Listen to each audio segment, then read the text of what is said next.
We are joined by U.S. Senator hailing from Kentucky, Rand Paul, and the freshman senator, as everyone has noticed, has actually been fulfilling his campaign promises to try to cut government and restore our constitutional republic, and he joins us from Washington, D.C. Senator, thank you for coming on with us.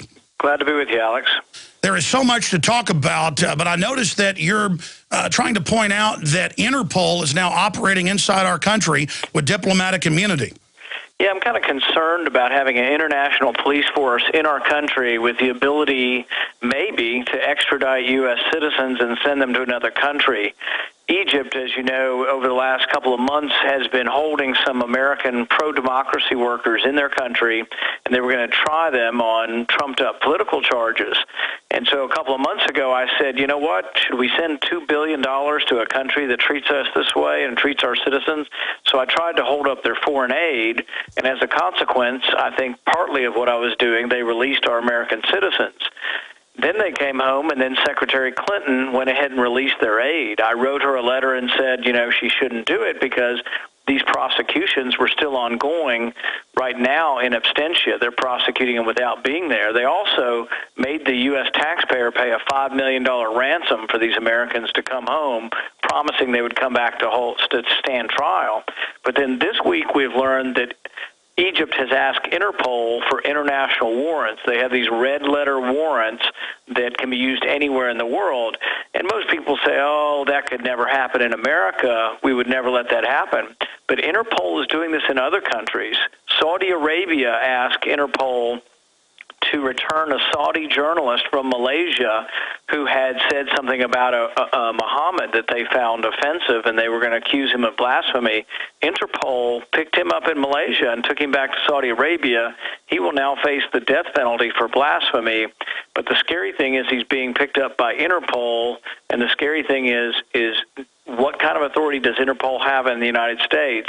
And President Obama expanded their authority with an executive order in December, giving them diplomatic immunity. So all of this concerns me. Senator, we also saw just last year the South African UN summit, and they called for a global UN environmental crime tribunal where you will be arrested if you deny man-made global warming. And that made headlines in Europe, but almost no news here. So they're openly calling for this international power, and 4 of our Supreme Court justices have said that we should get our rules from the UN, not the Constitution. So I think you're right to be very concerned about this. Well, you know, one of the interactions in the last couple of weeks that was very, very telling was the interaction between Senator Sessions and Secretary Panetta in a committee in which Panetta said that if we go to war, of course we'll consult with the UN and get their approval. And Sessions asked him, he said, well, you know, isn't there a role here under the Constitution for Congress? And Panetta basically just kept going on about NATO, the UN, and then he finally sort of said, well, yeah, we would probably inform Congress of what we're doing, but never in there was there any understanding that they had to get approval or permission from Congress. And, of course, you've spoken on the Senate floor about that, one of the few senators to actually be concerned about the Constitution being brazenly violated. And if anyone was confused by what the Secretary of Defense said and tries to come out and say, well, he didn't really mean that. We have the letter, as you know, last year where Obama responded to Congress with the Libya war and said, I don't need your authorization. I have the UN. And that brings me to my next question, Senator.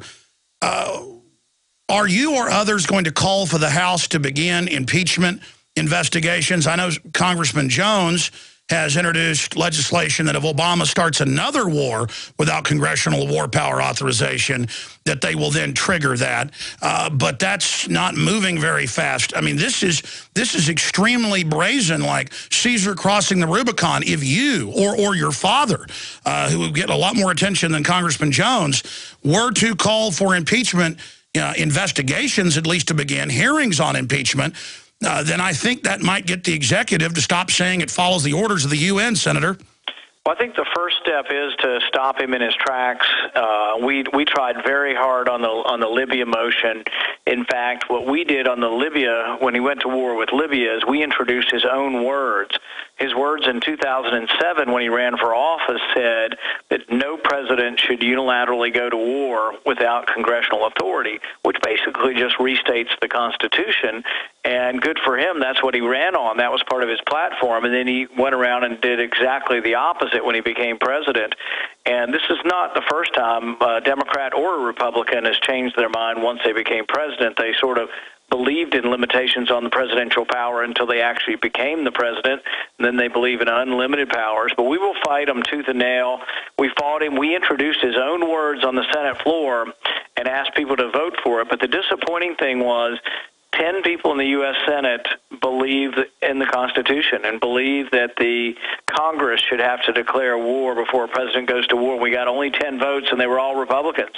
Not one Democrat voted for the words of their own president when he ran for office. What did you make of the CIA director a month ago? It was in Wired magazine. If you caught it, what did you make of him saying, yeah, we're watching you, we're reading your emails, we're building a giant NSA center, and then Congress said, we want to see the details of that NSA center, and Obama said, you don't get to see it. Since when does Congress not get to get details of the new NSA center that they admit is to read all our emails and listen to our phone calls illegally, Senator?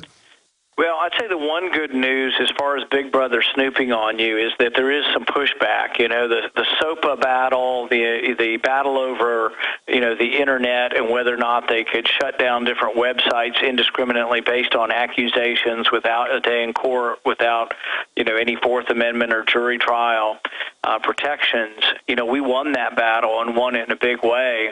And so there is a pushback. That was really the first battle since I've been up here that we actually won, and we won in a clear fashion because the Internet, the grassroots community, really defeated the establishment. They were planning on passing that under unanimous consent, which means they were just going to push it right through. If I objected, they were going to roll right over me.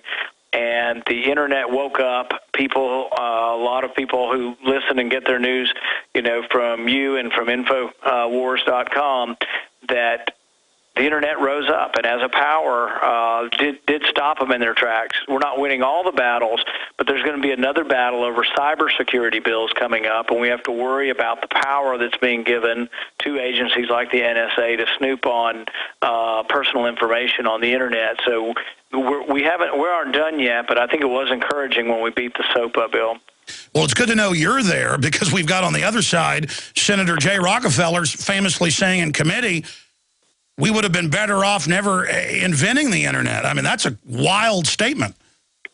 The Internet's the great equalizer, you know, because now people get their news and they look around for the news. And I think it's particularly young people now who are so cynical of all the politicians they see on TV. And I think this is why my dad has become so popular, is because they see him as a genuine voice, someone who they can believe and trust in. And that makes a big difference. And the Internet has been the fountain of all that.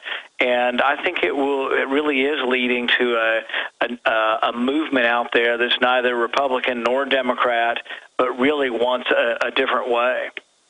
Certainly the establishment has to know they can't put the genie back in the bottle. People have had a taste of real choice in news and information and ideas. Freedom is catching on thanks to you, your father, and tens of millions of supporters across the planet.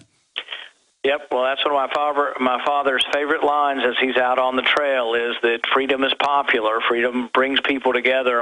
And it's one of the amazing things you see when you go to his rallies. You see people of all races, all economic levels. You see working class people. You see Chamber of Commerce types. But you see much more diverse crowd at the Ron Paul rallies, and particularly the youth, than you see at any Republican function. And it's what the Republicans, if they had half a clue, would realize nationally is that Ron Paul is a phenomenon, getting 5,000 to 10,000 people at speeches more than any other candidate, and they need to realize that they need that momentum and they need that to win in the fall.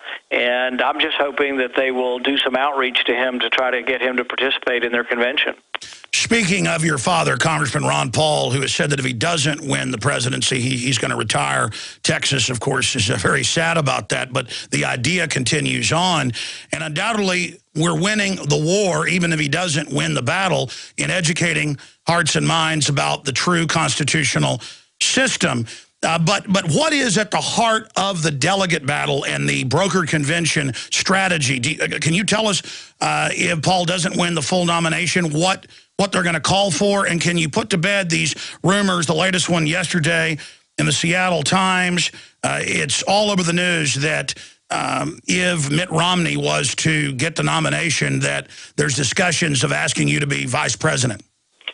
Well, I always tell people if there's a secret plan for that to happen, it's so secret that nobody's let me in on it yet. So I kind of doubt that will happen. I do tell people to be considered to be the Vice President of the United States is obviously an honor. I mean, it is. And I know some people may not like hearing that, but to tell you the truth, it is an honor to be considered and to know that you could have some influence in the direction of which, that the country goes. But I don't probably see that happening, and no one's asked me in particular or specifically about it. With regard to, where my father goes, what the delegate strategy is, whether it could be a brokered convention, I think it's unlikely. I think now that Santorum has dropped out, unless something changes dramatically in the next couple of primaries, in all likelihood, Romney will collect the numbers necessary to get the nomination sometime in May or June. One of the things is that if you win 5 states, you get your name placed in nomination, and you get guaranteed a position at the convention. And there's still some chance of that. Even though my dad didn't win 5 states, a lot of the delegations are not decided until you go through the state convention. They have county conventions, and they work their way up. And Ron Paul's done very well in Nevada, Missouri, Maine, Iowa, and a couple of the other caucus states. So there's an outside chance that he still wins 5 states, but I think that's one of the reasons that he'll go on probably giving speeches and traveling around and encouraging voters at least through the state conventions, which are mostly over in June. Sure, it's a victory just to be there injecting real issues. Moving quickly through some questions in the 5 minutes we have left, Senator. TSA, they have now announced, Congresswoman Jackson has announced here in Texas, Sheila Jackson Lee, that they have undercover Homeland Security outside of the 10th Amendment, TSA now on the buses and the highways. We've known this is coming, but that's just as illegal as Obama taking orders from the UN. There's got to be some end to this craziness. Dave Mustaine was just here in town visiting me a few weeks ago, rock star from Megadeth, and he complained to me that his 14-year-old daughter got groped at the airport here in Austin. There's got to be some end to this. Can you call for hearings in the Senate? I mean, isn't it illegal from your constitutional research to have the TSA now on the streets of Texas? I can't call for hearings. The majority party completely controls hearings. ISA can get hearings in the House and has had some. The interesting thing is what happened to you guys in Texas? I thought you guys were going to stand up to the federal government and ban the TSA from doing that in Texas. The feds threatened a air blockade, military blockade, and the unanimous House then fell to their knees and said, here's our daughters and sons, start groping.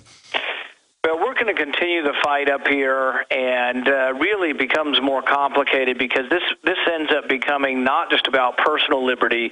It becomes about union power and the fact that the Democrats are big on creating new government unions because they're new voting blocks and new blocks of money that they can get, forced union dues to support their campaigns. So really the TSA is one of the biggest government unions now. And so we've been fighting, to privatize security, many of us, and would like to do that. We will probably propose legislation coming up that will do that, as well as some that will be less dramatic but would actually forbid them from doing pat-downs. We think the idea of random pat-downs is ridiculous, insulting, and really making no one safe. And, I think that if you made searches based on evidence of suspicious behavior or something like that, or basically had some kind of risk assessment done, then you wouldn't be doing this to elderly women, babies, children, the rest. The other thing that would make it a little better, not perfect, but it would be just to have a frequent flyer program of some sort. And I don't want the government running it, but if it were done privately and voluntarily, I think you could develop some kind of frequent flyer program. 2 final questions, Senator Paul. Number one, everyone has been impressed. Even mainstream media has been impressed that you could run for office for the first time in your life and be catapulted into the U.S. Senate, and that you have kept your promises and done so well and had such a senatorial, gentlemanly bearing and have learned the procedures and things. I mean, everyone I know across the political spectrum is saying Rand Paul, if Ron Paul doesn't make it, well, Rand Paul is definitely presidential material.